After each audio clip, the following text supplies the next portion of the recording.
Praise the Lord. Christian greetings to everyone. We welcome you all to the 11th episode of Wednesday Wisdom. It is indeed a great privilege and honor in my life to be with you all this morning and share some thoughts that God has put in my heart. Today, I would like to bring your attention to the prophetical book of Habakkuk, in which we will learn one of the most powerful message in the Bible, trusting God during the toughest time of our lives. When you come to chapter 1 of the prophetical book of Habakkuk, you will see a man who is asking a lot of questions. A man whose heart is filled with complaints and confusion. But as you progress to the chapter 2, you will see God is speaking to him. And in the end, in the conclusion of his book, that is chapter 3, you will see a man who is completely at peace with God and with his situations. If you will compare the beginning of the book and the end of the book, you will see in the beginning of the book, this man is upset and confused. But when you come to the end, he is at peace. In the beginning, the book is filled with mystery, but in the end, it's filled with certainty. In the beginning, the book is filled with questions, but when you come to the end, it is filled with affirmation, assurance, and confirmation. In the beginning, the book, speaks a lot of complaint, but when you come to the end, you see the author is in full confidence that God is in control. The question that pops up is this: how did this change occur? And today we will together find the answer to this question. The first thing that I got to know that how this change occurred is when you read chapter 3 of Habakkuk and verse 1 and 2. It says, it begins with a prayer of Habakkuk in which he says, "Lord, I heard about you. I remember the work that you have done in the past." So the first thing that we have to understand, that if you want to trust God in the tough times of your life, when you're going through the difficult situations of your life, when you feel that everything that is before you is impossible, it's difficult to climb this mountain, it's difficult to receive the promises of God, you must remember the work that God has done in the past. And that's what Habakkuk is doing here. Look at the context in which this book is set up. Is this that Habakkuk looks around and sees the wickedness and the sinful nature of God's people, and he is complaining God and he's asking God, "God, can't you see all these things? And why don't you care? Why are you not doing anything? And why are you silent even after when you see that your people are not listening to you? They're continuing their life in sin and wickedness." And God's response to Habakkuk saying that I'm going to punish my people by bringing a judgment upon them through Babylonians. And this hurts him more, because he is asking God, you're going to punish your people, that's okay, but you are going to use Babylonians? And that's why I said that in the beginning the book is filled with confusions, complaints, and questions. But in the conclusion of his book, he says, "Lord, I don't know what is happening. I know that you're not doing anything right now. But I know that you are a God who has done wonderful and marvelous things in the past." He begins from the journey of Exodus. He says, "I know how you have led your people to the promised land, how you have departed the Red Sea for your children. I know how you have done the miracle in the Jordan. I know everything.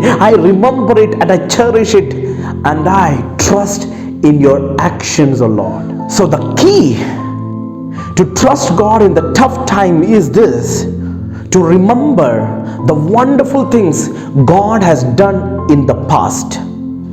Today you might feel that God is not doing anything in your life. But you need to turn around. You need to look back and say, God, I thank you for the way you have led me in the past. Thank you for the wonderful things you have done in the past. I remember and I worship you for that. Second thing, when we remember the work of God in the past, it will encourage us to wait upon God, because we start trusting Him. We know that we can wait upon Him because He is a God who will perform His work at His time. So the only thing that I have to do is to wait. Chapter 3 verse 16 says in this way that I'm going to wait, because I must wait quietly for the day of distress. I know that God has said something. God has said that a distress is going to come. God has said a punishment is going to come upon His people. But what I'm going to do is I'm going to quietly, silently wait upon the Lord. How many of you are ready to wait upon God even when you know that the times is not good? The time that is going to come is a time of distress. But what I'm going to do is I will wait quietly. I'm not going to shout. I'm not going to argue. I'm not going to complain, but rather I'm going to wait quietly, because this distress is a plan of God. The thing that is going to come is not good, but it is from God, because the God I serve is not just a God of good times, but He is a God of tough times too. Let me share my third point with you. In order to trust God in the tough times, we need to learn to find joy in God. I don't know if you understand this. Oftentimes we find joy, we rejoice, we celebrate when God does something in our life, when God gives answers to our prayers, when God performs something, when God does something miracle in our life. We find joy in those things, in the promises of God, but oftentimes we fail to find joy in Him. And that is the key here. To trust God in the tough times, you need to learn to find joy in Him. Read with me chapter 3 verse 17 and 18. Habakkuk says, though the fig tree should not blossom, and there be no fruit on the vines, though the yield of the olive should fail, and the fields produce no food, though the flock should be cut off from the fold, and there be no cattle in the stalls. Verse 18, yet I will exult in the Lord. I will rejoice in the God of my salvation. Even when I'm not finding any reason to shout, even though I'm not finding any reason to give God some praise, the situations are not favorable.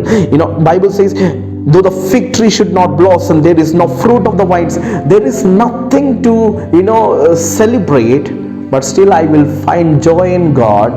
I will rejoice in the God of my salvation. And that's the key here. That means my joy, my celebration is not limited within the situations of my life. The situations of my life is not going to control my worship. The situation might be unfavorable. Things are not going on my way. Things are not happening in the way it should be. But still I will worship God. I will rejoice in Him, because He alone matters. Let me share the final part. What happens when you find joy in God even during the toughest times? But in the last verse it says that He has made my feet like hinds feet and makes me walk on my high places. In the Palestine regions, only these hinds can run and walk in the high places. Normal human beings, they will fall because it's very slippery. But let me tell you this, if you find joy in God, He will give you stability in the places of slippery. Where other people may slip and fall, you will stand with authority. You know the reason? Because you find joy in Him. It is not the situations that makes you celebrate Him. It is not the situations, the favorable situations that encourage you to worship God. No, in spite of all the situations and circumstances, you find joy in Him, and that will enable you to walk on high places. This is my prayer, that God may encourage you to trust God in the tough times of your life. Situations may not be favorable, but still you can find joy in Him and rejoice in Him, and you will walk on high places. May God bless you.